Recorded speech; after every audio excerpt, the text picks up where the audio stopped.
સુરતના કાપોદ્રા વિસ્તારમાં હીરા વેપારી પાસેથી હીરા પોલિશ કરવાના બહાને ₹81,99,000ના હીરા સગેવગે કરી છેતરપિંડીના ગુનામાં છેલ્લા 3 મહિનાથી ફરાર આરોપીને સુરત ઝોન 1 એલસીબી ટીમે પકડી પાડી પ્રશંસનીય કામગીરી હાથ ધરી છે। શહેરમાં હીરા ઉદ્યોગ અને કાપડ માર્કેટમાં દિન પ્રતિદિન છેતરપિંડી ચીટિંગની ફરિયાદ નોંધાઈ છે, જેમાં માલ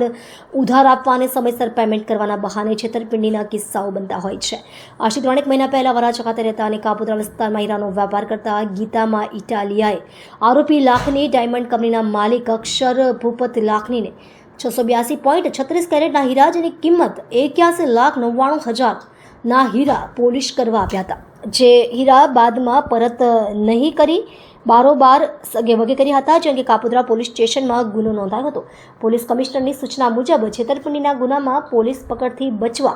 નાસ્તા ફરતા આરોપીઓને પકડી પાડવા ઝોન 1 એલસીબી પોલીસ ટીમ પેટ્રોલિંગમાં હતી। તે સમયે મળેલી બાતમીના આધારે આરોપીને પકડી પાડવામાં सफलता मिली थी। सन 2024 में कापोद्रा पुलिस स्टेशन के विस्तार में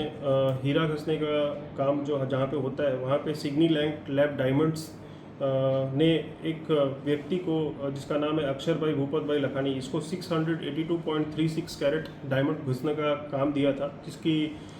और ये आरोपी इस डायमंड को लेके फरार हो गया। तो इसके तहत हमने 420 आईपीसी के तहत केस रजिस्टर किया था और इस टोटल डायमंड की वैल्यू ₹81,99,218 है। और आज जोन 1 एलसीबी टीम ने इस आरोपी को धरपकड़ किया है और हमने कापोद्रा पुलिस को इसको सौंप दिया है और कार्यवाही हम